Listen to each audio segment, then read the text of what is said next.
Good morning, everyone. And we are live here on No Vision Internet Radio. We are streaming both on YouTube and Facebook. And we're also streaming the audio on our website, which is www.novisioninternetradio.com. Today, we have a very unique show. We're going to be talking about the new release, cite and release program. And today's guest in the first part of the show will be Mr. Colt DeMorris. I hope I'm saying that right. He's the executive director for El Paso Normal, which is NORMAL. We have it come here in the background. And then also, we're going to have Ms. Veronica Carbajal. She is a candidate for mayor, of course, and an advocate in the community and lawyer. And then the second half of the show, we're going to be talking to Mr. Danny Zamora. He is a candidate for precinct number 2 here in El Paso. And then just so I can let people know that our upcoming schedule. Right now, we have up to October 10th. Well, actually, we have 2 weeks missing. But next week, we're going to have Ms. Lida Garcia. She is running for judge of District 338 Court. The following week, which will be September the 19th, we're going to have former Mayor Oscar Leeser. And then October 10th, we're going to have Congresswoman Veronica Escobar. So right now, we have 2 weeks that we need to cover. We'll do that. That's fine. Well, good morning, Mr. Colt and Ms. Carbajal. How are you doing? Good morning. I'm doing great. Good morning, Ms. Carbajal. How are you, ma'am? Well, Ms. Carbajal is almost like family because I've had her on multiple times on the show. And when this issue came up, I saw it. I know that Ms. Carbajal had been a great proponent for this. And then she introduced me to Mr. Colt. So we're going to talk about the new cite and release program that was approved by City Council in May, and it took effect October 1st or September 1st. But I'm not the expert. I'll let the experts speak on this. And first of all, real fast, both the guests, can you just give a quick background on yourselves, please? Sure. I started El Paso Normal in 2014.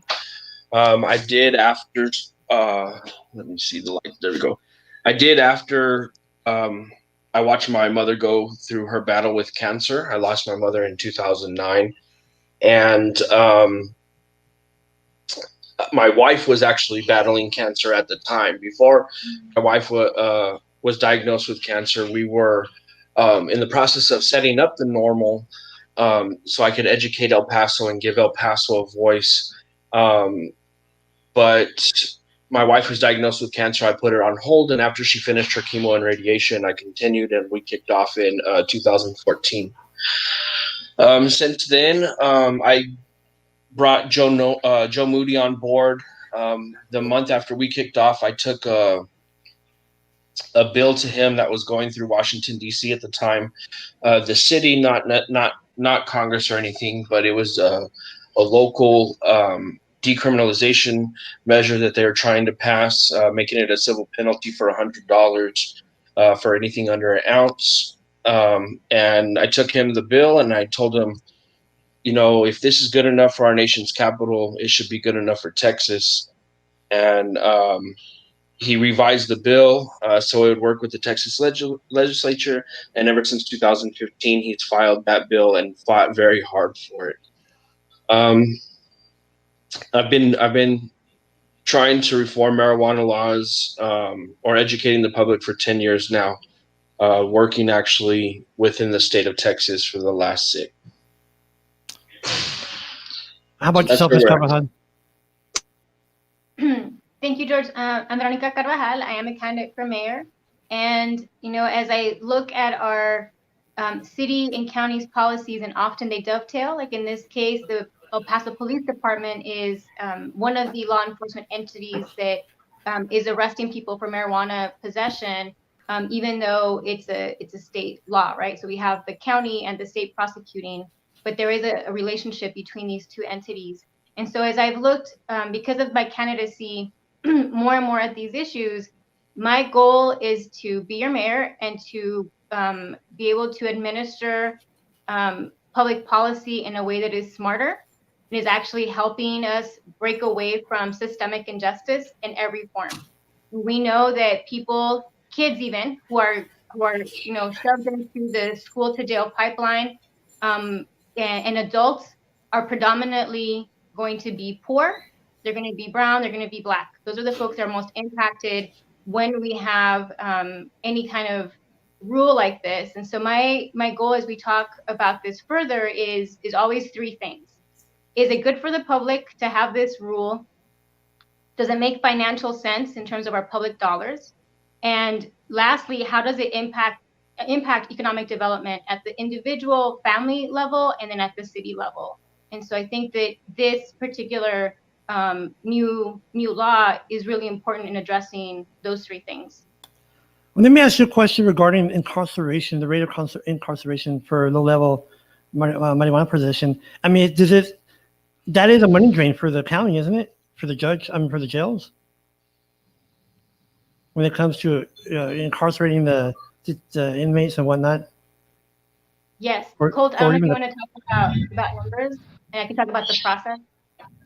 Sure. So I don't have the organization who provided the statistics right now, but it's estimated that that it costs $120 a day to hold an inmate in county jail. The other fees associated with it would be the money and time spent by police arresting and transporting. And then, of course, we're still going to court with what we have now. But so just to alleviate the time spent on the police having to arrest, spend a couple hours on paperwork and transport, and then keeping the person out of jail is going to be a big alleviation when it comes to money, because so many people are arrested here for this nonviolent offense. So it's money spent. Now doing it this way, it's going to in turn save money. Of course, I know there was an argument in the beginning when we started pushing for it that the city's not going to make any money off of it this way, and that is true. We're not trying to sit here and make money off of offenses, especially people that are nonviolent and don't have any victim to what they're doing. But it does save money, so that's a big factor. It saves money and it saves resources, so they can be focused on more offenses that have victims, burglary, rape. I know when we started pushing for the team and I, when we started pushing for cite and release, there was a whole bunch of untested rape kits. And, these are crimes that have victims and people that are sitting out there thinking like, well, am I ever going to get justice? Is anything ever going to happen? Meanwhile, instead of investigating these rapes or burglaries or crimes with victims, they're out here arresting those people that possess a plant that grows from the ground. So it's going to be a big alleviation when it comes to money spent. Now, let me ask you a question regarding Miss Carbajal or you, Mr. DeMorris. What's the requirement? Because not everyone's eligible for the cite and release, right, ma'am? I mean, there's certain criteria they have to meet, isn't there? Correct. So you have to be 17 or older. You have to be a resident of the county. It has to be your only charge. There can't be any other drugs involved or other offenses. You have to, let's say you've been to court for running from court. What's the word I'm looking for? Not showing up to court. If you have some kind of charge or something like that, or shows that you might not show up to court, then they're probably going to arrest you, because if you didn't show up once, you're probably not going to show up again. Sure. And I think there's one or two more, but they're not all that stringent. It's what's allowed by the law that actually allows the officers to cite and release for A and B misdemeanors. So it's not like it's something that the city of El Paso is doing. It's just what the law in Texas says. Now, Ms. Carbajal, your perspective as an attorney, how does this impact the judicial system, the court systems? Or will it? Let me back up a little bit, George, because I think the last requirement is that you have to have valid ID. And as we know, Yes. Our current mayor opposed a municipal ID, which really impacts a lot of people who are undocumented, who are homeless, and who are just unable to get valid state ID. And so that might be a hiccup that needs to be addressed. I do worry about the amount of discretion that's allowed to police officers. But in terms of your question, so basically this is a ticket, right? So if you have marijuana that's under 4 ounces, it would typically be either a Class A or a Class B, depending on how much you have. But instead of getting arrested, you're going to get a ticket, and like, you know, a traffic ticket, you have to go to court if you know. So with this program, all of these cases will be heard by one judge, and that's Judge Ruben Morales, who was really an advocate for this. And I think in many ways that's great, because it will streamline the level of expertise and knowledge that you need in one court. If this were to go to all of the courts at law or the criminal courts, you would have to educate all of the judges about the procedure. So I think that is a big win. The idea is that you have a citation, you still have to show up to court. Now, when it comes to my thinking about this as an economic development type of thing, when you are the alternative to this, what we had before September 1st was you getting arrested, you getting booked, you having to figure out if you're going to, you know, if there's bail, how you're going to post bail. A lot of people are missing work, right? Every time you get arrested, a lot of people in our community are at-will employees. And so if you miss work, you don't have paid leave, you get fired. Or you take unpaid leave, but in the worst case scenario, you get fired. And so now you have someone who is unemployed and now has to face these fines and this criminal charge. When it comes to financial aid, you have to report if you've been arrested. The same with getting new employment. So it really sets a person back. With this, you have a ticket that you have to follow all the way through by going to court, showing up, and following that process. And I hope that it's done the right way, that it is streamlined, because even then that could also be problematic. But going to court for a hearing that is already scheduled and has a set time is probably not going to consume a day or days of your life. It will hopefully not interfere with someone's life as much as being arrested would. And, you know, that makes sense, because in the long term, in the long run, if someone gets, you know, arrested, they have to go overnight, see a judge, get bailed out. And that takes, you know, the overnight. And so going to court is totally different, right? And that's in regards to time. But let me ask you both.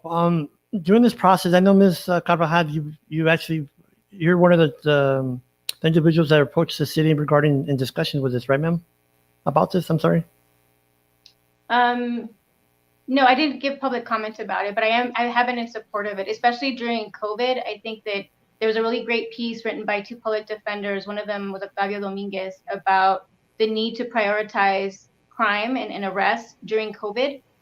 And that's something also that I had asked City Council to do back in March, you know, to really think about why we're arresting people at a time when socially distancing and limiting contact is super important, and where we know that in other cities there were clusters of COVID that came up in jails. Sure. And so, Sure. certainly it's I've been bringing it up in terms of that, but the reason I was asking is because I know in today's society regarding the pros and cons about marijuana, you know, if you're against it, you are it, and not only that, but the old notion that, you know, marijuana is the evil weed and the evil thing and this and that. But now that more people use it and research has been done, as a matter of fact, Mr. Colt, if you could probably affirm this, 33 states allow or do have medical aid or medical marijuana, have approved medical marijuana, and 11 states have allowance, you know, recreational. And I think the reason why is because there's a lot of medicinal benefits to it. Because I am myself, I don't do marijuana because of my employment, but I do see the benefits of having an alternative medication or method to aiding either you have like you said, Mr. Colt, about your mom. And my mom, she passed away earlier this year, and she had a lot of neuropathy in her legs because diabetes, and it would hurt. And she was on the most powerful drugs, Galbaton, I think it was called, and it still wouldn't stop. And she, to the point right before she had passed away, we were looking into getting at least some kind of oil to help minimize the pain. So I see the benefits coming from a medical perspective, especially with someone with a disability. So can you talk a little bit more about that, Mr. DeMorris, about the impacts, how, in my opinion, folks, it does benefit individuals that cannot get aid to either for inflammation or medication or pain medication. Yeah, well, first we have to understand that cannabis has been used medicinally for at least 6,000 years. The date that we can pull it to us finding it is 10,000 years ago. But there was a mummy from 2,000 years ago that was found with it and found to have breast cancer, and the cannabis was found in her tomb. So up until 1934, no, up until 1942, cannabis was on our pharmacopoeia. It was in people's medicine cabinets. It was, well, up until 1937, it was in people's medicines cabinets. We started using it here in America in the 1800s, later 1800s. And it wasn't until greed took over that cannabis was pulled out of everybody's lives in 1937.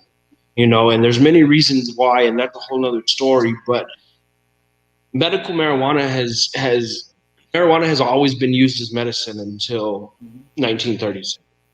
So now, starting with California in 1996, and 33 states later, people want it. People want to use it. People want that medical freedom. People want the choice. There's going to be some people out there that want to use pills, that want to use what the pills doctor prescribes, pharmaceuticals.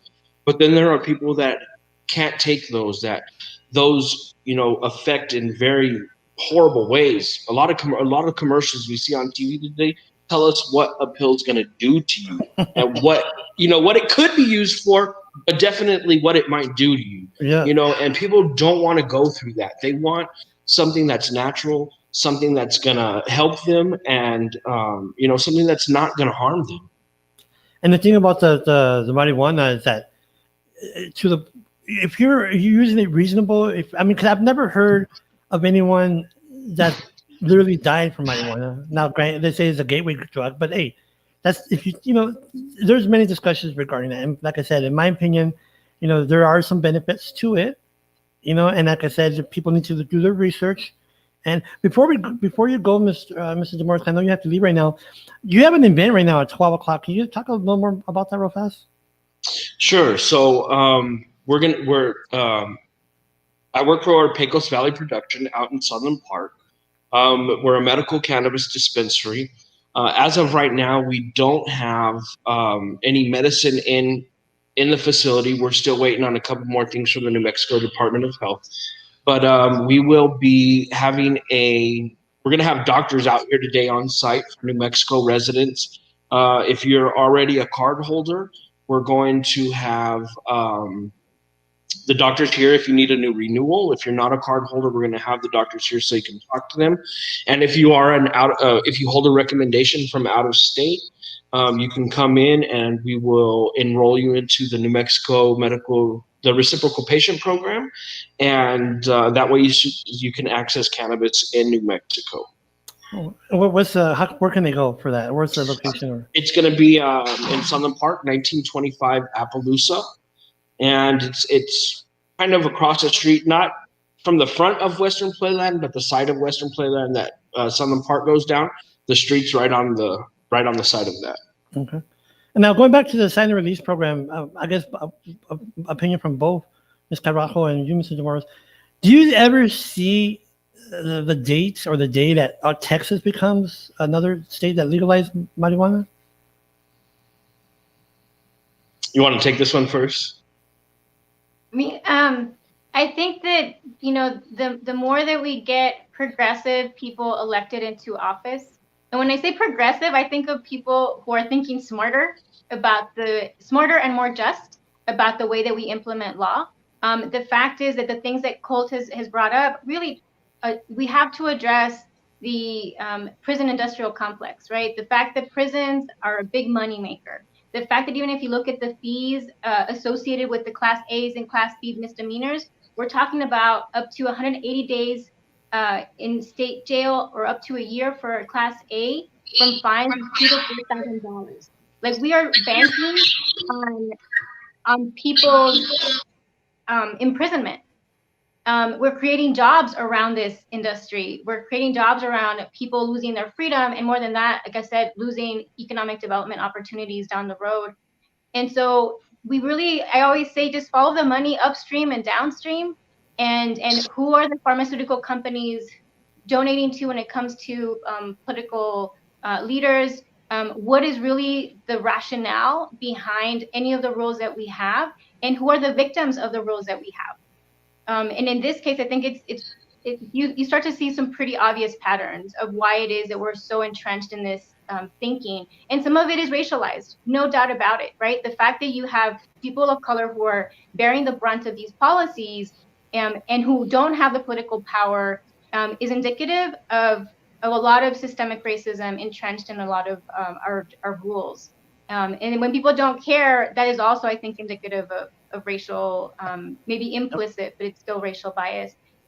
So I think that the more that Texas turns blue in a true way, right? Because there are a lot of Democrats who are still anti these policies, but if we really are able to push, and even some libertarians and Republicans, to really think about this in terms of people, in terms of like what Colt was saying, that if you can reduce someone's mental and or physical pain through this, why aren't we doing it?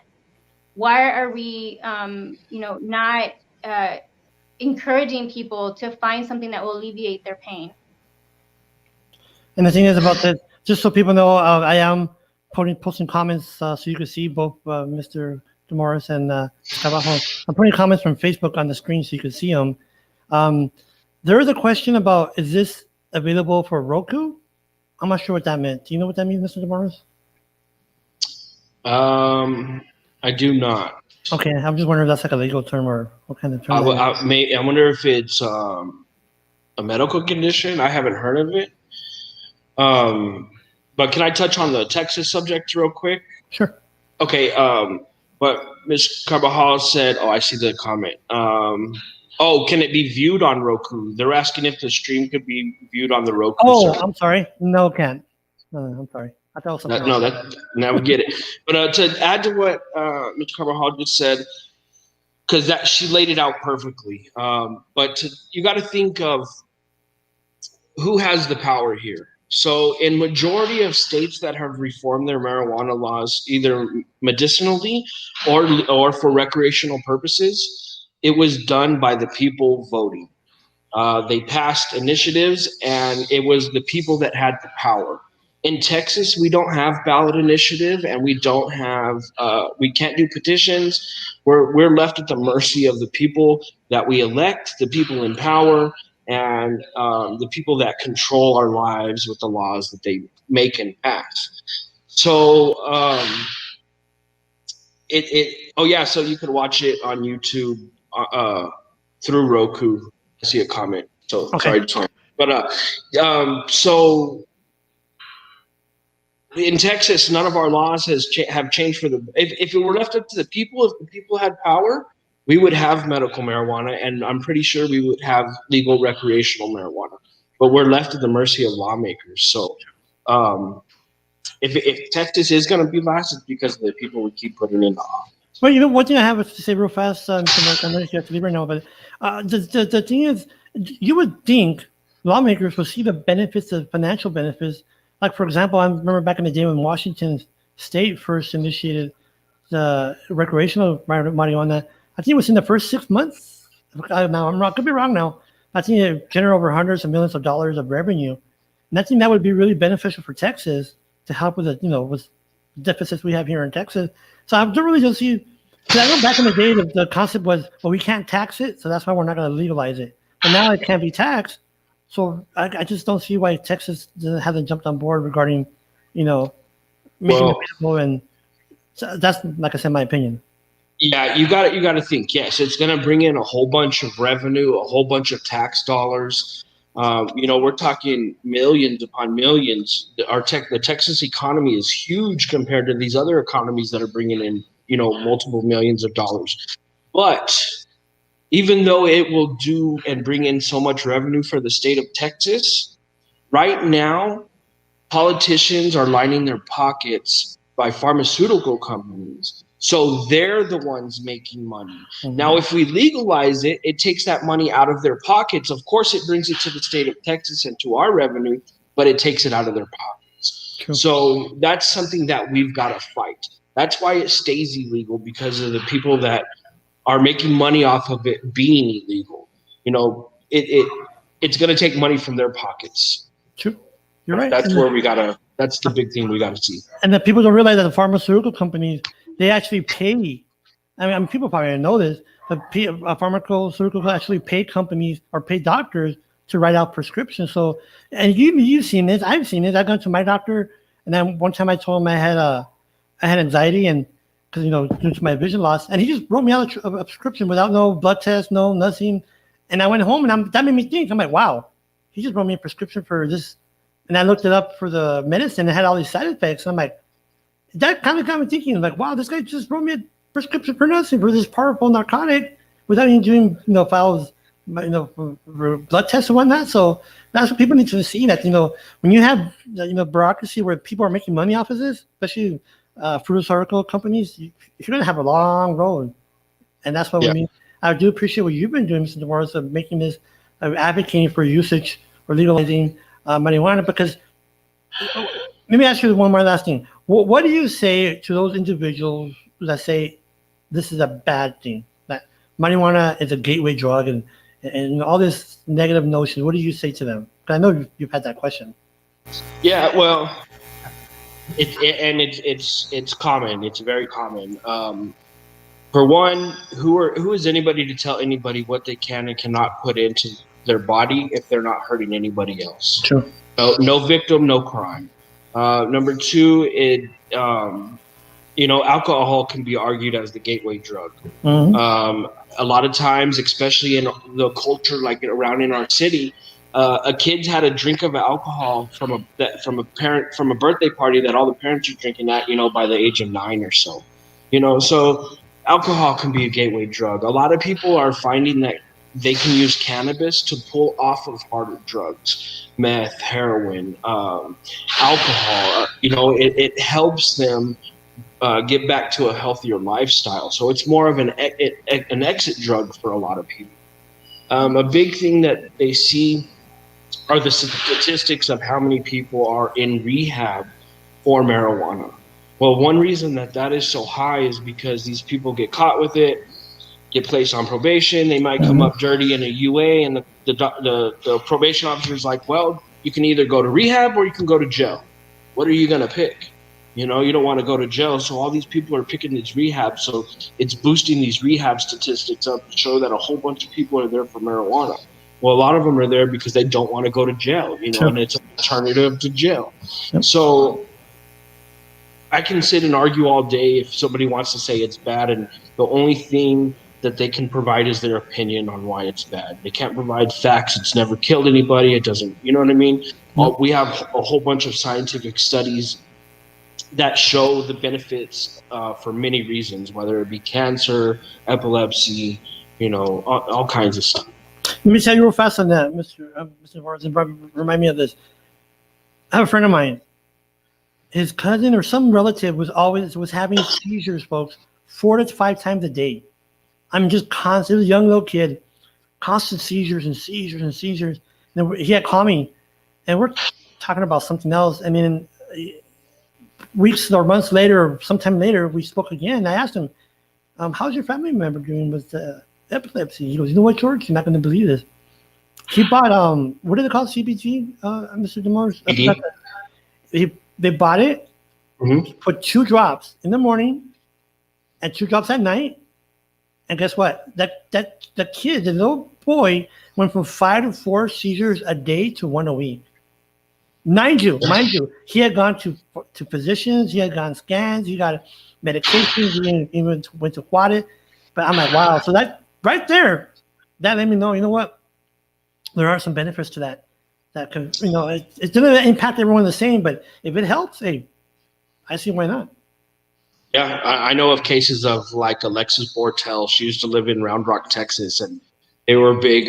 She at the time she was like 8 or 9 years old, and they were big advocates. Her state representatives knew who they were. She was known in the legislature, and she would have seizures right here in Texas. And one day she had a seizure that was just so bad that her parents picked up and moved to Colorado. And since the day they stepped foot in Colorado, she's been taking CBD and THC oil, Haley's Hope, and she's been seizure free for now like 5 or 6 years. Well, that is so cool. So, I mean, can someone purchase these products from you, sir, or can they purchase these products? Arts? Go ahead. I'm sorry. I'm sorry. What can they purchase? What? Can they purchase these products from you, like the oils and whatnot? Yeah. So CBD only can be bought in Texas. It is legal throughout the nation right now. But anything that is THC, it has to be in a legal medical state. New Mexico's right next door to us. I did, if people feel comfortable with it, they can try to get into the New Mexico program. We can help them, guide them, give them information on how to do that. But it does remain illegal in Texas and in El Paso. So people just have to be careful, But when my wife was sick, I did things that would be considered illegal to help keep her medicated. So, it's just what people feel like taking the risk of, How can someone contact you? So they can do it through Facebook. They can look me up through Facebook, Colt DeMorris, or the El Paso Normal Facebook. I was supposed to put that. I apologize. I'm sorry. I was supposed to put that on the screen. That's okay. That's okay. So yeah, my Facebook or El Paso Normal Facebook. I'm also on Instagram. Yeah, like that. That would be. Or if they want to come down to Pecos Valley, we're just doing a soft opening today. We're not open every day, but we're hoping within the next couple of weeks we'll be open every day, and you guys can come talk to me here. Okay, great. That's Mr. Zamora, I do appreciate you taking the time to educate us. And Ms. Carbajal, let me ask you do you think having this cite and release program, have you heard anything from, or both of you, have you heard anything from law enforcement regarding the impacts? Well, go ahead. Go ahead. Well, I'm gonna just answer this real quick and then head out. It's not gonna be long. I know in the beginning they were hesitant. They weren't really for it, but I saw a quote the other day from an officer in some publication where they were talking about how much it would save the city, and their whole attitude had been turned around on it. So that's a good thing. But I would love to get with you two again so we can go over a whole nother theme. I'm sorry I have to run today, but we're about to start getting ready. But yeah, it would be awesome to get together and talk with you guys again. Mr. DeMorris, you're more welcome. Let me know. We'll give you the whole hour if you want, so that this platform is to give out information to the community. So you're more welcome to come back. Awesome. I appreciate that. And Mr. Carbajal, I'll get with you. I want to get with you. I love that you know about the school to prison pipeline. That's something that I've been fighting against for many years. So I love to see somebody that's running for office that educated on the social justice of cannabis. Absolutely. You guys have a great day. Thank you, Colt. Thank you. Well, that was Mr. Colt DeMorris. He's the executive director of Normal, NORML. Go ahead and reach out to him on Facebook. They do have, like I said, the conversation about legalizing marijuana in Texas is something that really needs to be picked up. The reason why is for individuals like myself that have disabilities that I feel like could benefit from the use of marijuana in the medical environment to address their issues, because not everything is fixed by medicines, folks.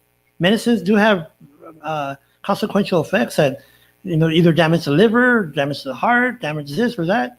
And like Mr. DeMorris was saying, you see a commercial for a medicine, and half of it or most of it is for the side effects. But Ms. Carbajal, I know you have to leave soon too, but I want to talk real quick about you, ma'am. Your grassroots campaign regarding being our next mayor. How can someone reach out to you, Ms. Carbajal, and to donate? Because I know right now, during this pandemic, you really can't go out there per se and knock on doors and campaign in the usual fashion. So how can people help you, ma'am? Well, okay, so one of the things that we are doing is we are leaving door hangers for people, and we have hundreds of volunteers who have signed up, and we need more people to just show up and do the door hangers. It's a great time for us to be in the same space. We meet at a park, and so we're socially distanced. We have these beautiful Vero for Mayor masks, and that we give out to our volunteers so that everyone is safe. And we have hand sanitizer, and we're just leaving the door hangers that really spell out my priorities. And so that's one way to get involved. The other is to do phone banking. That's also really easy to do from your house, and we have a great software that we're using for that. And then lastly, contributing or buying some of our merchandise, like the yard signs or the masks. We, based on the June 30th reports that we had to submit, my top 3 opponents have over $300,000 to drown out my message. $300,000, right? That they can pour into television. One of them is a Hyundai, car dealer, and so he already has commercials every single day. And so we are doing this our way, which is basically the pledge that I took in the very beginning, that I wasn't going to take money from people who don't share my values. And my principal value is to use public money for the public good and to put people first. And so that means that I've had to hustle and do things in a different way. I'm also paying staff. I'm also putting money right back into the local economy. And I'm really proud of the way that we've been doing that. So we did, start to get nervous this month because it's an expensive endeavor. In some cities, you have a match. So once you're a candidate and you get enough support, the city will help defray some of the costs of campaigning, and it becomes more of an even playing field. That's not the case in Texas. And so we don't even have caps on the local races as to how much money you can get from one particular person or how much you can raise. And so that really impacts, the way that we're doing things. But this is ultimately about the ballot. It's about people actually voting. So it doesn't matter whether I have $5,000 or $1 million. If people are going to vote, we're going to win. And we are doing everything that we can to spread our message. The momentum has been incredible.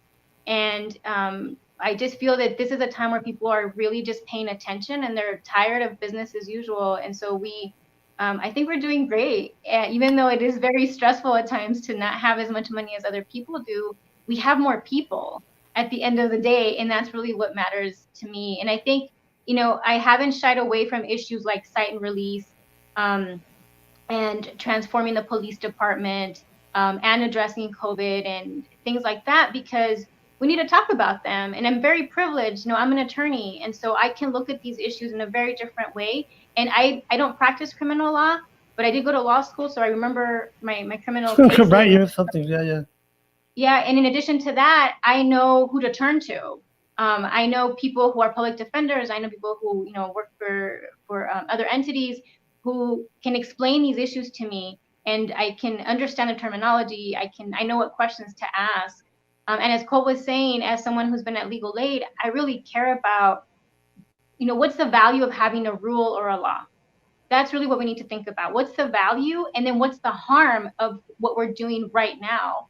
And the harm is, it's cost. It's very expensive to do things this way. And it also can limit someone's dreams, someone's opportunities for the rest of their life.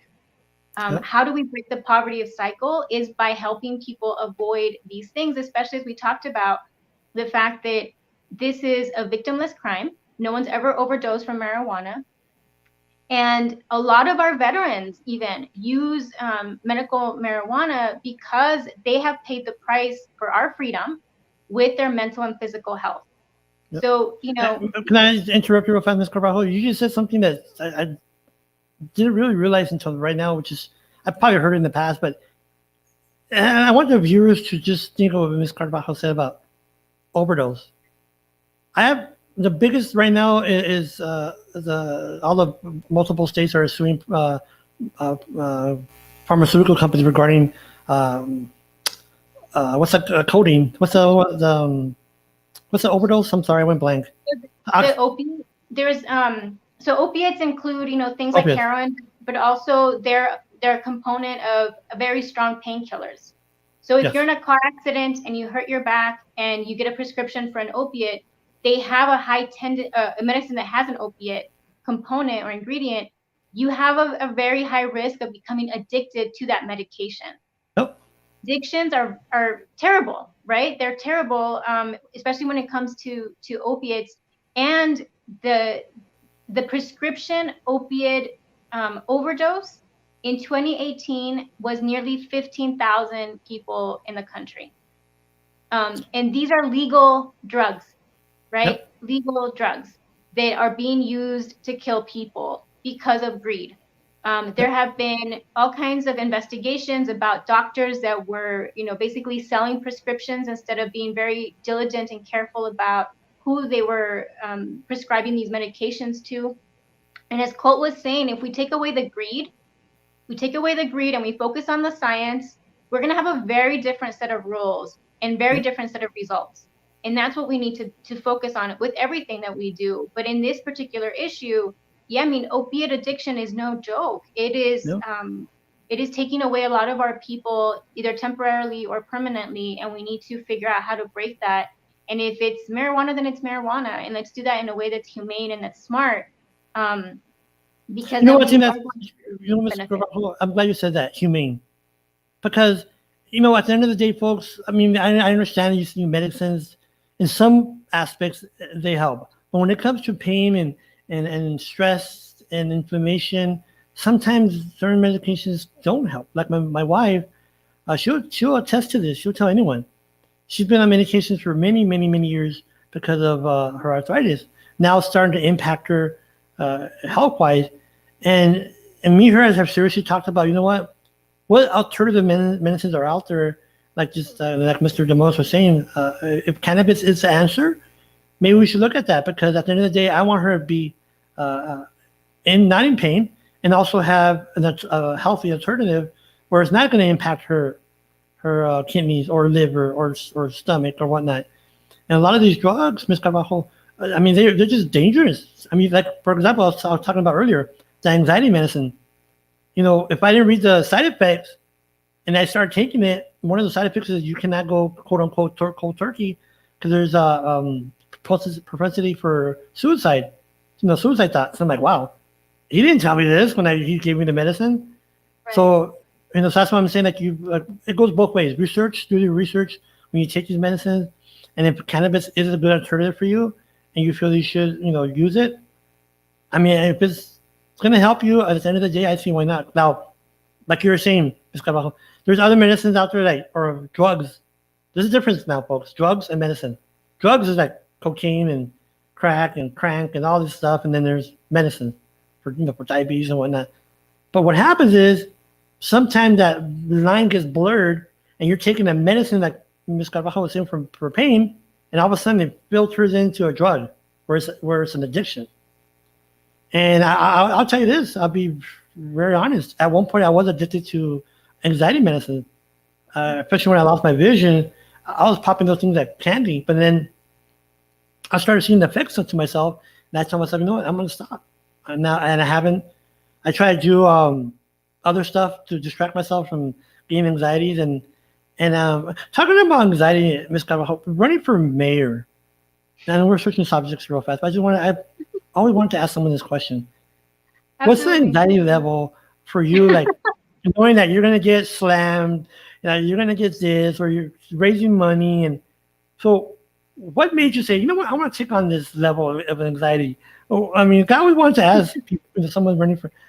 No one's asked me this, George. Thank you so much for asking, because I do want to demystify the process as much as possible, because that's why we have the same people running all of the time, because they aren't anxious. They are comfortable. They feel entitled to move on up in their professional life. And so I think, and not to minimize, of course, it's stressful, I'm sure, for everyone at some level, but it's quite different when it's sort of like the next thing you were planning to do anyway. For me, honestly, the most stressful thing is the fundraising, because it distracts from what you're trying to do, right? What you're trying to do is learn, listen, and then spread the message of more than anything, hope, but also common sense solutions. And when you're trying to figure out, how am I going to pay the staff? How am I going to buy materials? We have invoices coming due. That is very stressful. I bet you, Ms. Carbajal, we have a comment. Can you read the question and respond to it real fast? I'm not seeing the question. Here we go. Cite and release. That one by René Yes, ma'am. Fierro. Yes, ma'am. Cite and release is a start, but if they really believed in their own rationale, then they would simply decide not to expend any resources on this. Let's be real. If the police steal your weed, that should be punishment enough. I mean, Yes. Yeah. What can you say to that, right? I agree. Thank you, René. Thank you. Yes, I agree. I mean, that's true, right? I mean, if they take away your weed, you're in trouble. But you know what? Think about this, folks. If the level of let's say drug trafficking in El Paso, especially being in the border region, that you know this better than I do, Ms. Carbajal. The level of drug activity in El Paso is heightened because we're near the border. And number two, if legalizing marijuana can reduce the rate of crime, I think that would help because, for example, drug deals going bad, shootings, stabbings, fights. How many times have we heard about drugs going? Now we don't know what kind of drug it is, granted, but I think if we were to legalize marijuana, that would kind of impact that, the drug trafficking. I mean, what do you think, Ms. Carbajal? Is that a notion? I think that we need to always, as a lawyer, I've learned to make a distinction, right? That you don't go into this slippery slope and then it becomes nonsense and you start talking about, legalizing crack or methamphetamines. I think that, let's keep it to what it is. Marijuana has had medicinal purposes, as Colt was talking about, that date back thousands of years. So let's talk about that and not talk about all these legalizing these other things. And that alone, what would that do? And as he said, it's more of an exit drug than anything else, where people can leave some of these really strong pharmaceutical medicines or pharmaceuticals, as well as these other drugs like heroin and other types of opiates and stronger drugs that are really debilitating and that don't really have any medicinal value to them. Well, you think about it, cocaine, heroin, all these drugs were man-made in essence, and look at marijuana. That's a natural that came from, and I had a guest one time and he was telling me, he's from the reservations from the Tijuas. He was telling me that his grandma showed him how to take the bark off of the tree, a certain tree that would help with his stomach. So what I'm saying is there should be alternatives out there that could help, legal alternatives like marijuana, where someone wants to choose, they're an adult, no one, I'd rather choose this way of treating my illness, either by pain or inflammation, than taking this toxic drug. Me, I do have, since my car accident, I've had some side issues where my side hurts. I don't take aspirins because I know what it does to the liver. I sometimes I go in pain, but I'm not gonna lie to you. If marijuana helps me, maybe, you know what I'm saying. But I can't take it right now because it's not legal, and I don't want to lose my job. Right. But anyways, Mrs. Carver, real fast before you leave, what can you say? And I've asked all this clients. This is like a kind of just a real quick thing here. I've asked all individuals to come on the show this question, and I'm going to ask you the same thing, Ricardo. What's the biggest barrier you see, Ms. Carbajal, coming out of the pandemic for the city of El Paso? The biggest barrier, in terms of financial, in terms of health? Yes, recovery. How do we recover? What's the best way to recover? Because right now, our employee. I'm sorry. Well, how do we stop the spread? Is really the thing, right? Yes, ma'am. How do we stop the spread? Because it's not. We can't think about like, oh, it's going to magically disappear in December. That's what we probably thought back in April. It has not. The numbers seem to be maybe slowing down, but it's not. It has not gone away. And I think we need to just start over. I think that we need to think about whether it makes sense to shut down, but really shut down, because El Paso never shut down. Whether it's for 15 days or 21 days or 30 days, and what does that mean in terms of how we're going to really help people survive that period in every single possible way, how we're going to enforce, and how we're going to really tackle these numbers from spreading. I talked about the fact that the Texas Medical Association put out a low risk to high risk, activity as well as location list, and the city didn't operate by it. High risk are bars and indoor restaurants, and those are open, and you can they're call packed. them in. You can call them to 311 all you want. You can call the non-emergency number and report them all you want. But the city is finally now saying, okay, we're going to enforce. After all of these warnings and citations, now there's no excuse. We're going to go ahead and enforce. Oh my gosh, this is September, nearly 6 months from. And so I think, I hope that the pandemic has shown people that we're not being governed by people who trust science, or who are operating under common sense solutions. And they want to focus on gathering sales tax because the bars have historically been a high producing, industry or whatever you want to call it, for sales taxes, while people are still getting sick and dying. And let me tell you, those medical bills don't go away. The COVID medical bills are not free. You have to still pay for them.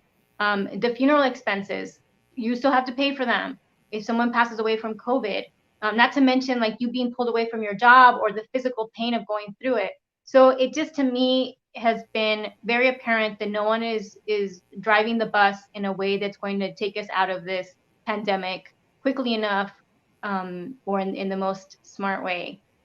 So that's what I see as a challenge. Let me ask you this. Do you think, and would you, if you're elected mayor, would you look into hiring a permanent health director? Because right now we don't have one. Sure. I'm amazed, but what do you think?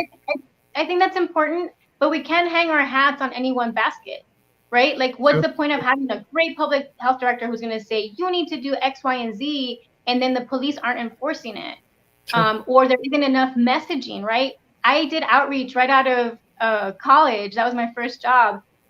How you tell people to do things and what you tell them isn't a one size fits all. You need to know who you're talking to. Some people just need information and they're going to do the thing. They're going to stay home. They're going to wear the mask. They're going to sanitize if they leave the house. Some folks need enforcement. You need to be messaging and understanding that everything that you do is a message. True. When you're a political leader and you show up without a mask and the people see you without a mask, that is a message. When you fail to enforce crowds at bars or at Walmart or wherever it is, that is a message. And so we need to think about the fact that it's not a one, getting a public health director isn't going to do anything if we're not actually coupling it with all these other things, including providing the right PPE, including going to these cluster sites and saying, hey, nursing homes, you need to be protecting your staff as well as the people that are here. The jails, the same thing. And then providing support, right? Actually providing a lot of support for small businesses and to homeowners and renters so they don't feel the need to open up their business because they can't survive financially.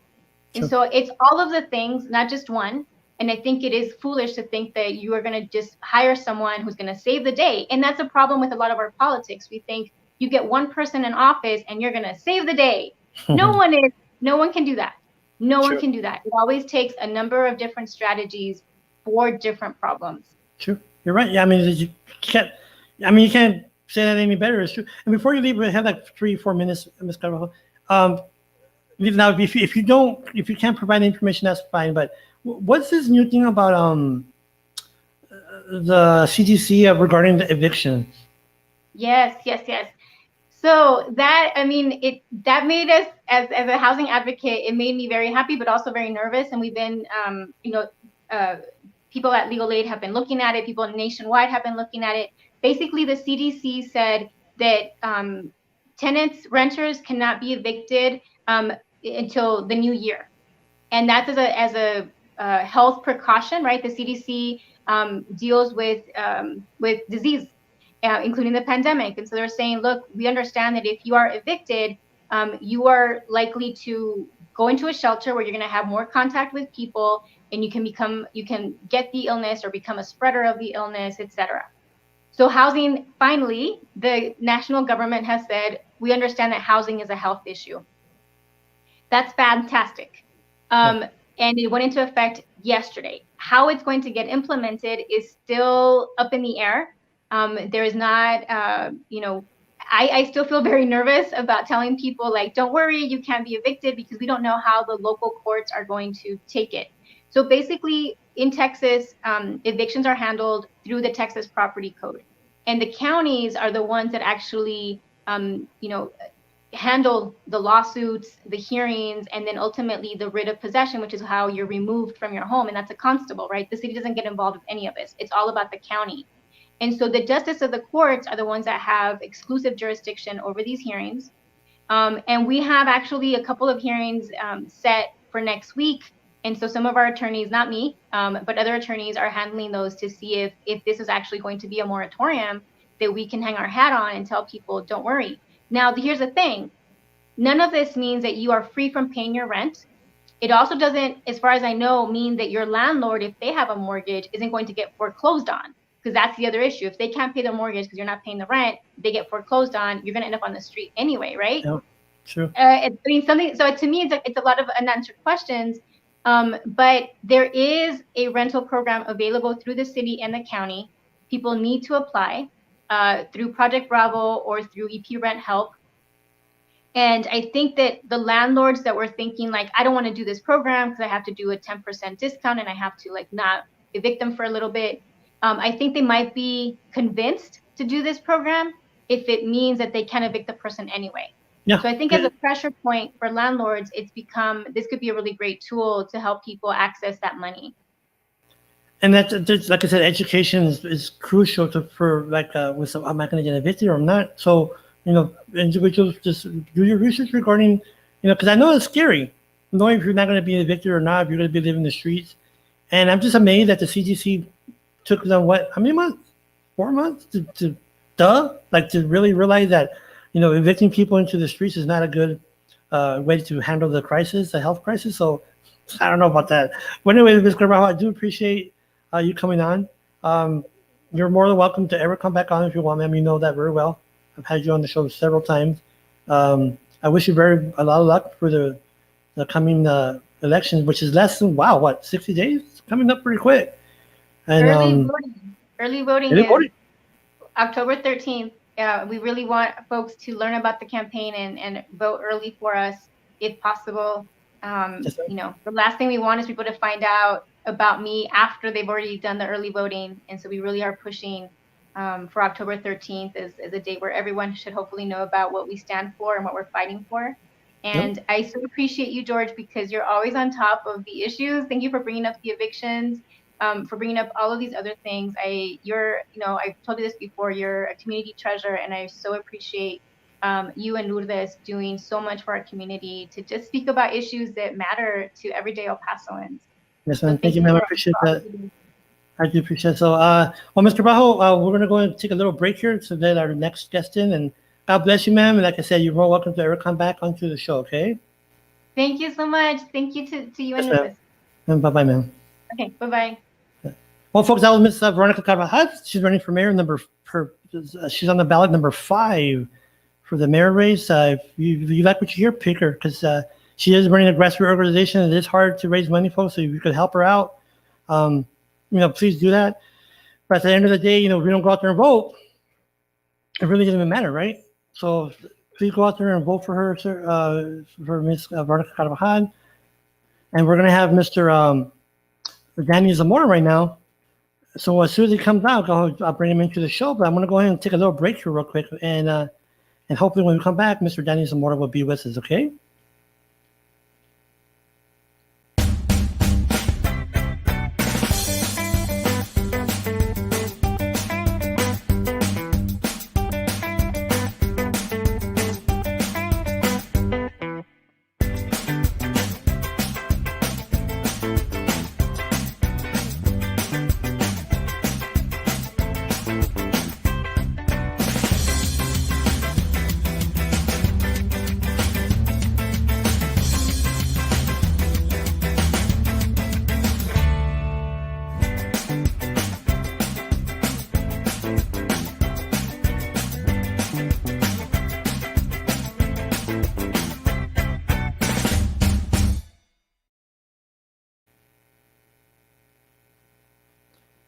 Well, we are back here on the No Vision Internet Radio. We are broadcasting both on Facebook and YouTube. Right now, we are waiting for Mr. Danny Zamora to come on board. Well, he's coming on board. He's running for Constable or Precinct number 2, Constable. And I'm just wondering what the Constable does. So hopefully you can address that. I'm not the smartest tool in the shed now, folks, when it comes to that.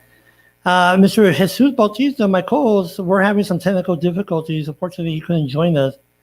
I am waiting for him to come on board, but he hasn't yet. So right now we're just waiting for Mr. Zamora to come on board. But meanwhile, as you can see, folks, we do have the capacity or the way to put comments on the screen. So if you have a comment during any of our discussions, go ahead and put them on there. Make a comment, and I'll post it on there. And as you saw, Ms. Carbajal did answer one of the questions. And then, like I said, marijuana, it's your choice. Yes or no. And there's a notion, old school notion that's bad. About the same time, it has its benefits. So, it's really up to you, folks. To me, I think it really benefits individuals with disabilities, especially those individuals that have been diagnosed with anxiety, like myself. There are drugs out there to help, but they're very toxic. The one I was talking about in my conversation earlier, where I literally got addicted, was lorazepam. And lorazepam, I started with 2 milligrams, and I ended up taking 10 milligrams per day, and that's a lot. But I stopped it.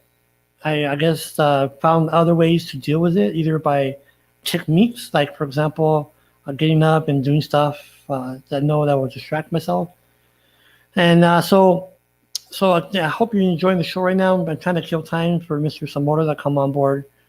And right now, we are going to be, like I said, next week, we're going to have Lida Garcia. She's running for judge in the 338 courts. And then after that, December 19th, we're going to have Oscar Leeser, former mayor of El Paso. And then October 10th, we're going to have Congresswoman Veronica Escobar.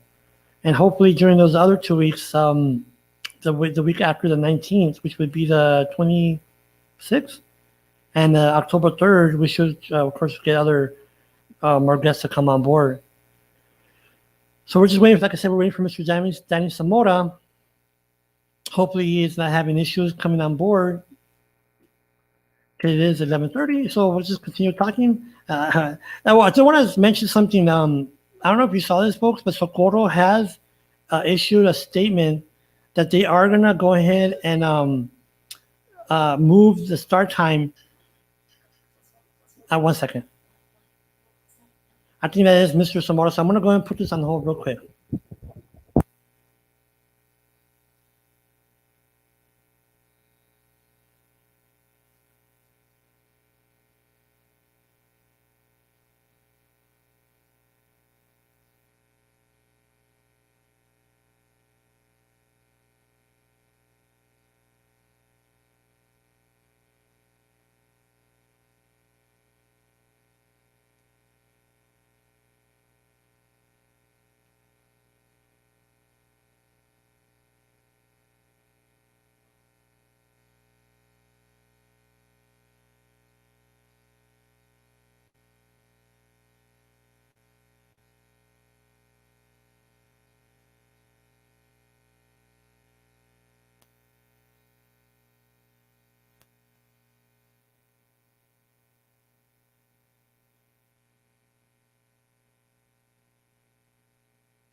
Folks, we're back, and I do apologize, Mr. Zamora. That is my fault. I just spoke to him. I did never send him the link. I tell you what, folks, I do apologize for that. So we're going to go and do that while I'm talking to you. I'm going to go ahead and send him that link, and I do apologize, Mr. Zamora, and I do apologize to you, folks. I will edit this when I do upload to the podcast. Give me 1 quick second, folks. Let me go ahead and send this to Mr. Zamora. I do apologize. When you try to do that 10,000 things, it's kind of hard sometimes, to do this stuff. So I'm going to go ahead and send it to him right now. Okay, I'm going to go ahead and send it to him right now. 1 second, folks. That is embarrassing. Sorry about that. 1 second. Okay, here we go. I'm going to send. Okay. Okay, there we go. Okay, so. Okay, I sent him the link, and I do apologize. One of those things you forget. So while we're waiting for Mr. Zamora, due to my error, I wonder why he didn't show up. So Mr. Zamora is running for precinct number 2. That's the northeast part of El Paso. He is a former military, 20 years retired, and he is also a current police officer. And I think he's getting ready to retire, so we'll talk about that when he comes on board. It just should be coming out very shortly. And like I said, folks, if you ever want to come on board, just let me know. We do the show from 11 to 12 on Saturdays. And unless I don't send you the link, you can't get on board. Well, that's another story. I do apologize for that. That is embarrassing. Just go away for him there. There he is. He's a former military, 20 years retired. Good afternoon. Police officer. And I think he's getting ready to retire, so we'll talk about that when I hear in the background there. I think he's. Hey, George. There, Mr. Zamora, I do apologize. It would help if I send you the link. How are you? I'm doing awesome. I never get to my age, man, because I do forget things. I thought I did, but obviously I didn't. But Mr. Zamora, how was your week this week, sir? You know what? Excuse me. It's been good. I turned in my uniforms for the last time. Sorry about getting emotional. No, I hear you. I hear you, man. I hear you. You know, 20 years as 20 years as a police officer, and saying goodbye to some of your people you work with, and then of course the great citizens of the Northeast. So but other than that, it's been good. George, how was yours? That was good, sir. You know what? Honestly, I want to say thank you for your service. 20 years of being a police officer. How many years? 20 years? 20 years. And you know what, folks? We need to understand, because, and just let me get up. I'm going to get on the soapbox for Mr. Zamora. Just give me a second here. Okay. We like to bash the police and that, all of them are bad and this and that. But when you really understand, really comprehend what police officers go in, experience day in, day out, because I have several family members that are police officers, and sometimes they tell me, and we need to understand, folks, that it's tremendous stress. They need to make split-second decisions to protect their life and the suspects. And so when you see these things on TV that people are quick to post, and there's, so I just don't want to get people upset about me. I just want to tell you what, police officers do give a lot, and I do appreciate Mr. Zamora for giving 20 years, because that's a lot of years. It is, George. But it's been wonderful. The citizens here in Northeast have been wonderful. In my 20 years in the military, also, I actually retired here from Fort Bliss. So, I'm not from here. I'm originally from Gooding, Idaho. That's where I was raised, and then the military brought me here. And of course, I met my wife here. And of course, when you marry a woman that's from this culture, my wife is Hispanic. You ain't gonna move her out of El Paso. so I grew up in the Northeast. Met a lot of families while I was doing a lot of volunteer work with the kids out on the ballparks, the gyms. I did a lot of volunteer coaching for the youth when I was in the military. And then I applied with the PD, and I've been with PD. I retired from the military in 1999, joined the police department March of 2000. Mr. Zamora, I just want you to see a comment about the post. Okay, what's the comment? Thank you for your service, and blue. Miguel Palomar, it's been my pleasure. And thank you very much. It's citizens like you why I do what I do, and I enjoy the community, because it's the community that make the police, and the police are part of the community, and I deeply keep that in my heart, because it's very true. Yes, it is very true. So I've been wanting to ask you these questions the whole week, and I've been wanting to ask somebody this question for a while. What Okay. are the duties of a constable? Okay. Before I answer that question, George, let me get this. When I was going around talking to people didn't even know what a constable was. Yes. And that's sad. And a constable, and I want to make this perfectly clear, a constable is a law enforcement officer. He is a police officer. He has powers of arrest. He has powers to stop people, give citations. But the main job of a constable is to be the bailiff of the court for the JP court, which in precinct 2, that'd be Judge Brian Haggerty. So their main job is a bailiff for the courts and any other courts that may need their services.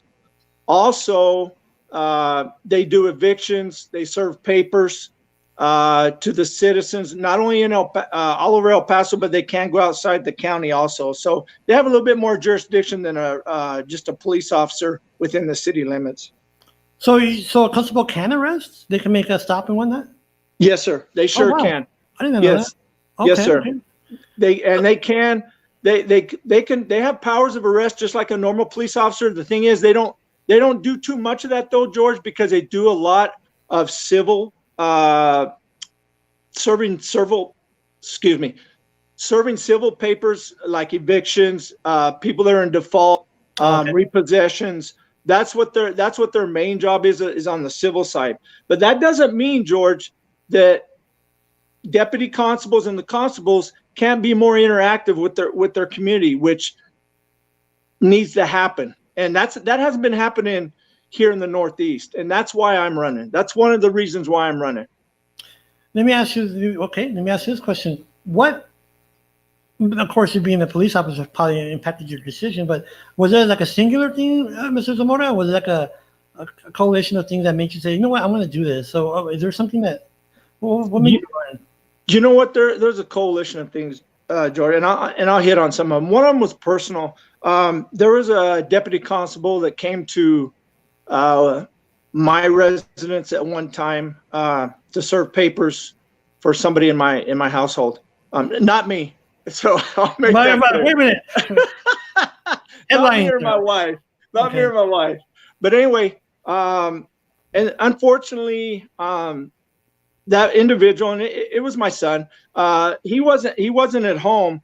So the constable left the paperwork with another family member here in my house, and that a family member actually was my daughter, Erica. And unfortunately, Erica, she's 38 now, but she has Down syndrome. She's very independent. But you know, in Texas, all you got to do is make sure somebody's at home and serve them the papers. As long as they're 16 and above, that's how you do things. And I think I want to try to crunch that a little bit closer, make it a better thing to where they have to show some type of positive identification when somebody's getting served to go to court. So that's one of the reasons. Another reason, George, the 20 years that I've been on the police department, not one time did we have the constable that's on right now in precinct 2 or any of the other deputy constables come to the Northeast Regional Command where I work out of and ask, how can we be assistance to you? Because let me tell you something, George, the men and women of this city that wear the uniform, they're overwhelmed with a lot of calls. Mm-hmm. And we have a lot of civil calls that we shouldn't be going to or that need to be referred over to the constable's office. Well, that's another reason why I want to run. I want to try to fix that issue because, like I said, the 20 years that I've been at the Northeast region, all of them's been here in the Northeast. I've been fortunate to do my whole 20 years with the citizens here in the Northeast. Wow. So not one time did we have the constable come in here and introduce themselves or the deputy constables come say, hey, this is my number. These are our numbers. Let's exchange, let's share information so we can help each other. That hasn't been happening. And that's one of those are a couple of things why I want to run.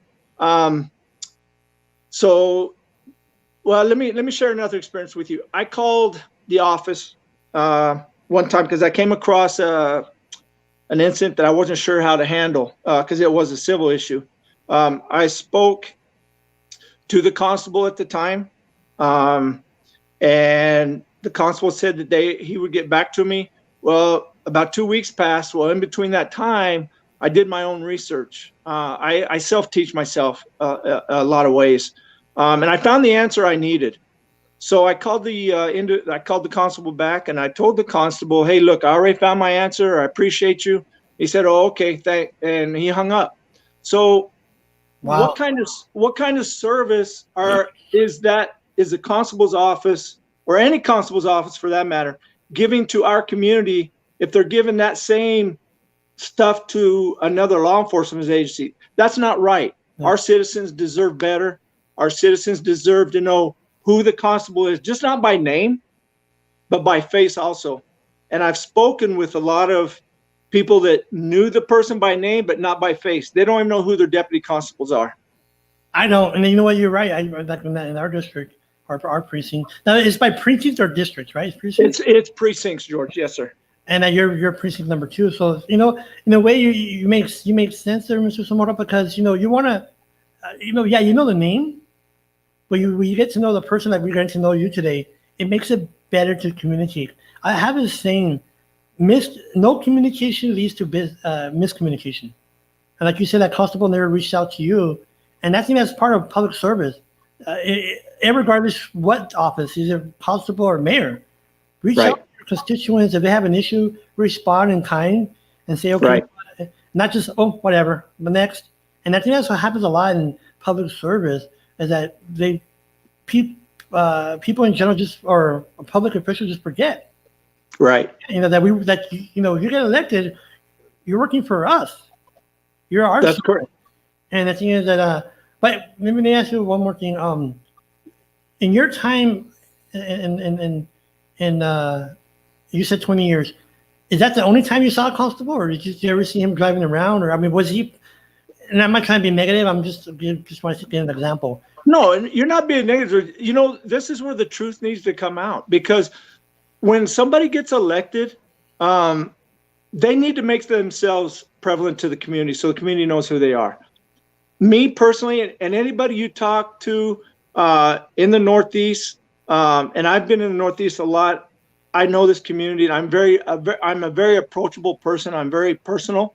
I go out of my way to help people. I go above and beyond it, and it's not because I'm a police officer. It's because me being a human being, my mother taught me to go above and beyond to help somebody in need, whether they need a place to stay, whether they need help them financially, refer them to the right people. So it's all about, and you know what? It's not about me, George, being elected. It's about our community. It's about the youth and the kids that live in this community. I think we as constables or deputy constables, if I get in there, I want to make sure that we're reaching out to the kids and to the high schools to make sure that, hey, you guys are important to our community. You guys are our future, Sure. So I just don't think enough that's happened. I know the constables are busy. I get it. Speaking with some of the deputy constables, they do stay busy, with the courts, now not so much the evictions because of this COVID we're going through, and plus the CDC just extended it through the year, which I'll be honest with you, I'm glad, to be honest, because it broke my heart. There was a case out of Houston the other day where a deputy constable went to evict an entire family, George, a young man and his wife and 2 or 3 kids, and they're out on the streets. I get it. He said it was his fault. He'd been behind $1,000 in rent. But and then there was another story of an elderly African American lady.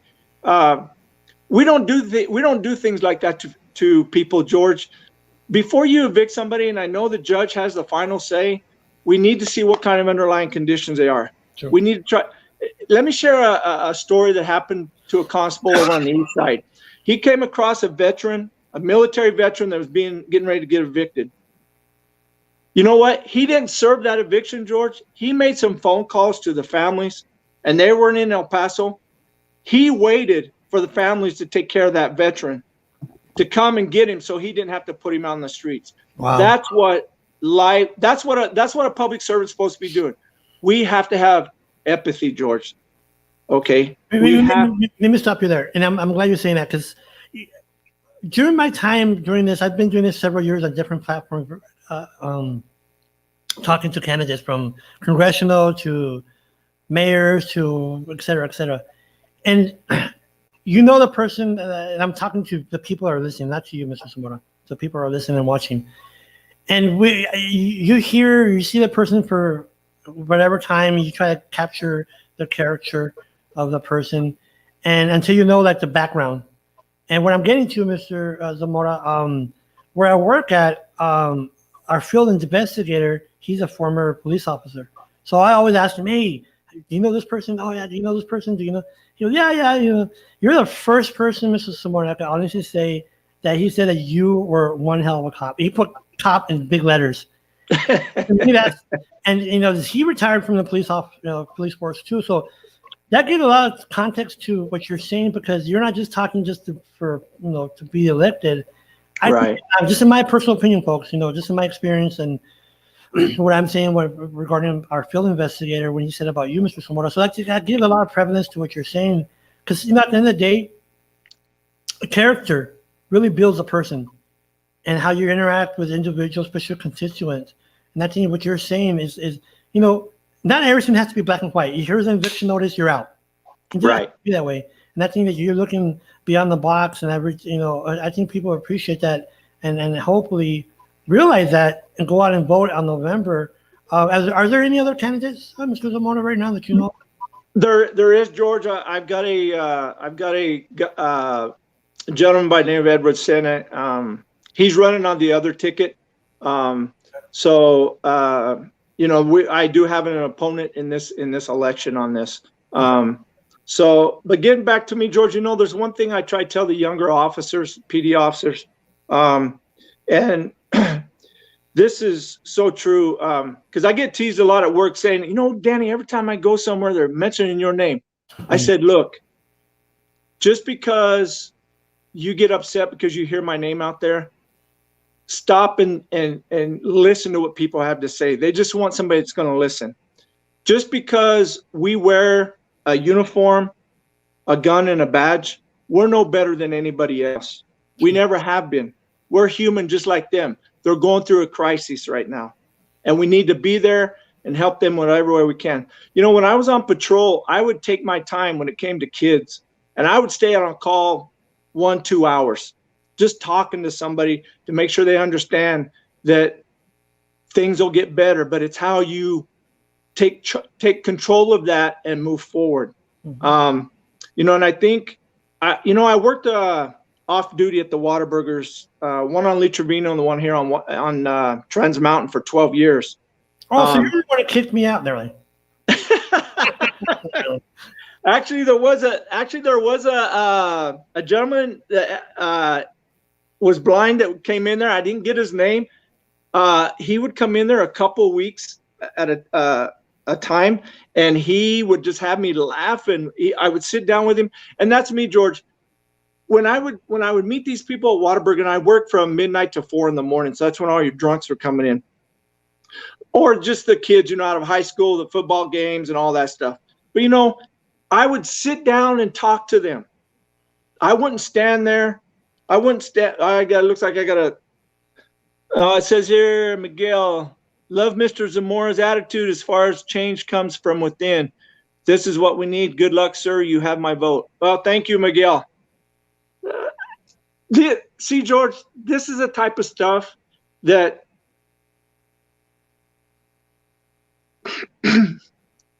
that touches me, because I know I've made a difference in the community.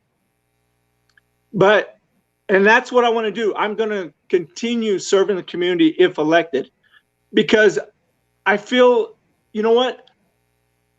I've done so much in life and I've been rewarded 7 times over, and now it's time for me to give back. And that's me. I'm not going to pretend to be somebody I'm not. And people that you talk to, if you talk to citizens that know me in Northeast, they're going to tell you what type of person I am. Mm-hmm. You have a passion, Mr. Zamora, and that's one thing that I bet you, like you said, you're running for this or that, but I think the passion really what makes it. You love your community, and it shows.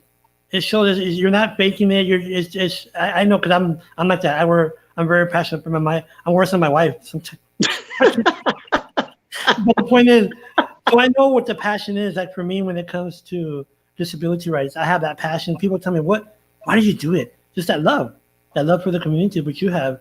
And the thing is that comes through. That comes through very clear on this conversation. Before I forget, Mr. Zamora, you're saying that your daughter has Down syndrome? She does. My cousin has Down syndrome. My cousin has Down syndrome, and I tell you what, people give them that they're not smart. She's a very smart little girl. Oh, trust me, she's one of my bigger supporters too. Right? I tell you what. But let's go back to you. If someone wants to volunteer, because I believe I'm showing your social media on the ticker. I hope I am. Yes, you are. So if someone wants to donate or volunteer, let me ask you this. When it comes to Constable, I guess you're going to educate us. Can we donate to your campaign? You can. I have, just go to Zamora for ConstableJP2.com. That's my webpage. And they can donate there or read up on me. So that's how they can do that. Or if they just want to help out, I've got so many people actually that's helped me out. A lot of my nieces that went to school here, the Soto family, they've helped out. My granddaughters. So I've got a lot of people that are trying to help, but with this COVID stuff, it's just been real hard. So I've had to really think outside the box on doing things. But like I said, I've been blessed. A lot of people have my number. It's on my webpage. I don't hide my number. I don't let little things that worry me. Being a police officer, I don't worry about little things like that, because I feel that, the way I have a rapport with people, how some people just don't like to share their personal information. Sure. There's certain extents that I won't, but most of the time, people that I've known for over the years, I don't have a problem with it, because, like I said, I've been rewarded 7 times over, and now it's time for me to give back to the community. Now, Mr. Zamora, the constable, I'll ask you this earlier. I just thought of it right now.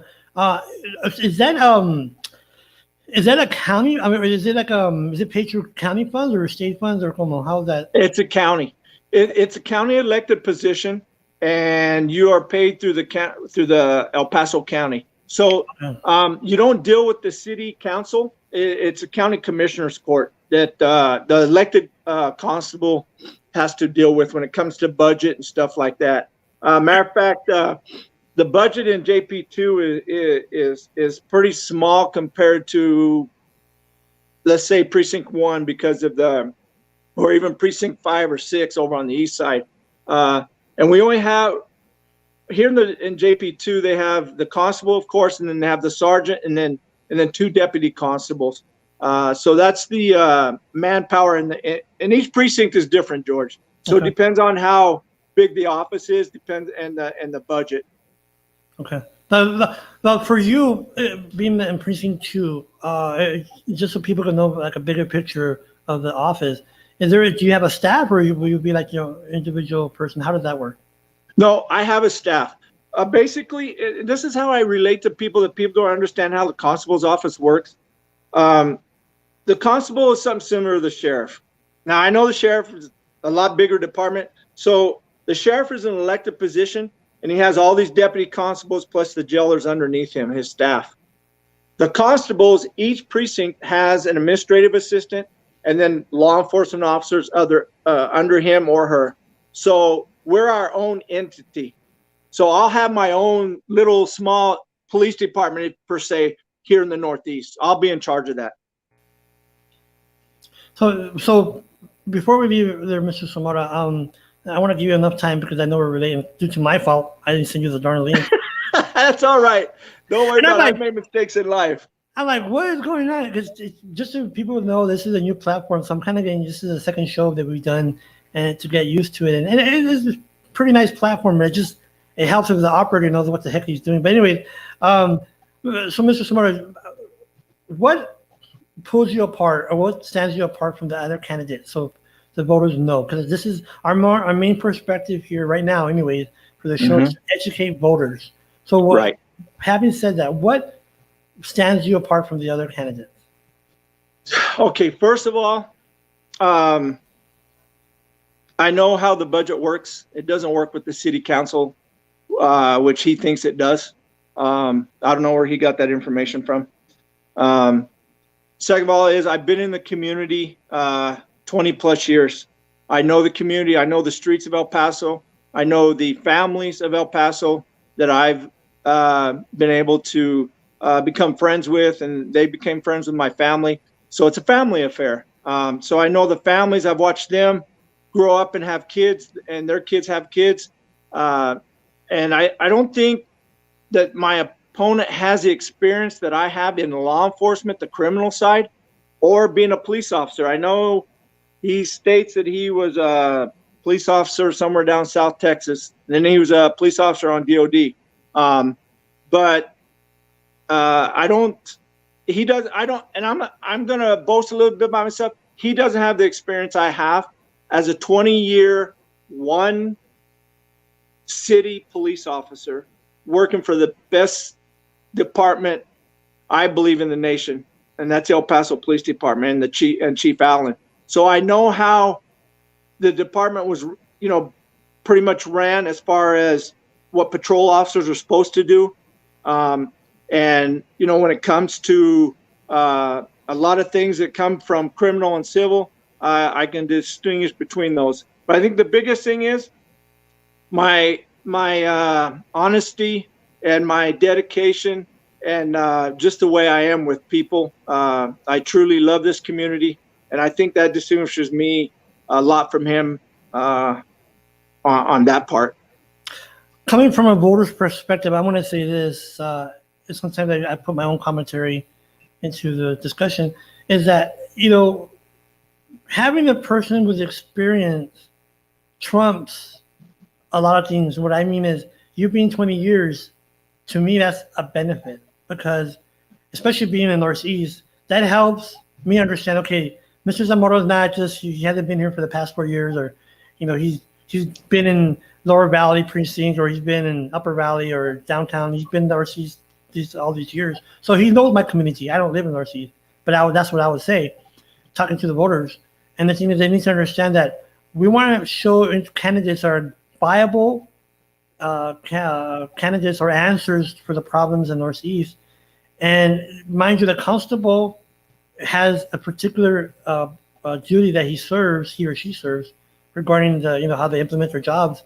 But you having that experience, Mr. Zamora, helps in mitigate any other problems that might come up. And what I mean by that is, like you just said, you know how to tell the difference between a criminal and civil, and that's a lot, and especially you're a constable, because that's your job. You're mainly on the civil side, right? Yes, that's correct. And I want to touch on it just a little bit, George. I know you're running out of time. No. We have time. I mean, here's a problem. And working the streets of Northeast, working the desk for so many years, and I'm also, I've got a history. Mental illness personnel, people that I've came in contact with. I'm a ex-hostage negotiator.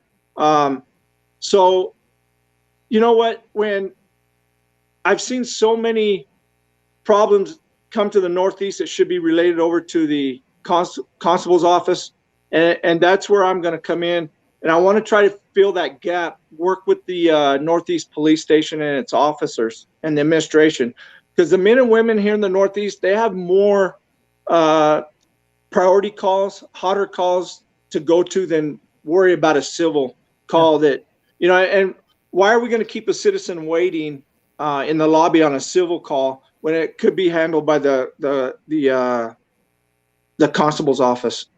You're right. And the thing that what you just said, you know what? I think it's a prevalent issue not only here in El Paso but nationwide. Well, in law enforcement, period, is the interaction of law enforcement with individuals that have a mental disability. Because if you're not experienced in that, you're not going to know what to do. And having that experience, going back to what you said, 20 years experience, that in itself should be a dead ringer for election, because mental health, when someone is having a mental health episode, they exhibit a lot of characters or what's that thing I want to say, actions that the police officer knows how to handle. But if someone's not experienced, like let's say an unexperienced constable, when they come to serve someone, that could result in something else deadly. And I think that experience, I think that helps a lot too, mitigate any potential problems. So yes, and I don't know, a lot of people don't know, George, but our department just last year, we do have a mental health unit where officers ride around with certified social workers. So if a patrol officer is out on the streets, we're trained to look at certain things, but then we have our what we call our CIT unit, and they get trained even more. They go through more classes than the normal patrol officer, and they work side by side in the patrol unit with a social worker. So we'll ask for their help, and they actually come to the scene and they take over that person that has that mental illness. So that leaves the police officer, to go free to go answer other calls. And that's where the deputy constables or the constable's office comes in. If we come across that, then at least I can pick up the phone and say, hey, let's ask, our fellow law enforcement officers to help us out. They have a unit specifically for the mental health. There's no need for us to go hands-on with somebody that's just going through a crisis. If, at the time, if we just de-escalate things and let the mental health unit come in and help. You said it, disescalate. I said a word. Yeah. Well, folks, at the end of the day, we have to go out there. I'll say this over and over because our turnout percentage is very, very low here in El Paso. Now, with this pandemic, I hope people take advantage of mail-in ballots. And what number are you on the ballot, Mr. Zamora, regarding that? You know what, George? I didn't even look. All I know is just look at the D for Democrat and the R for Republican. That's all I can say. No. They need to look for the D for Danny. Yeah. There you go. DD for Danny Zamora. Well, Mr. Zamora, before we leave, is there anything else you want to say, sir? George, the last thing I want to say is I just want a couple things. I want to say, first of all, thank you for having me on your show. You've been a tremendous asset to not only, our ADA people, but the community and all. And second of all, I just want to thank the entire city of El Paso for standing behind the men and women in law enforcement here, because we don't have the issues that other cities are having. And most important, I want to thank the citizens of the Northeast, particularly the Northeast where I was raised, pretty much grew up with as a police officer. I want to thank them for their unwaveringly support. And of course, my unwaveringly support of my wife of 30 years, Martha. She's been wonderful to me. Hey, but the woman, how do you say the woman builds the man? How did that saying go? I forgot how that saying goes. Like I don't know. You teach me, George. I don't know that one. Saying like that, but like my wife has been my supporter and my my crazy thoughts. I want to do that to show, and right now taking care of our dogs so they won't be yelling. But Mr. Zamora, it's an honor to have you. Thank you so much for not only for your service as a police officer, but as a veteran, 20 years in the military also. I thank you for that, sir, because it's not many times that we do have an opportunity to say thank you. And I say thank you on behalf of me and many other people I bet that are watching. So next week, we're going to have Lydia Garcia. Yes, Garcia. For 338. And then following week, we're going to have Oscar Leeser. And then October 10th, we're going to have Congressman Veronica Escobar. So, Mr. Zamora, God bless you, sir. Be careful. And everyone watching, thank you for watching, and we shall see you next week. Thank you, George. God bless you and your family. You too, sir. Bye-bye. Bye-bye.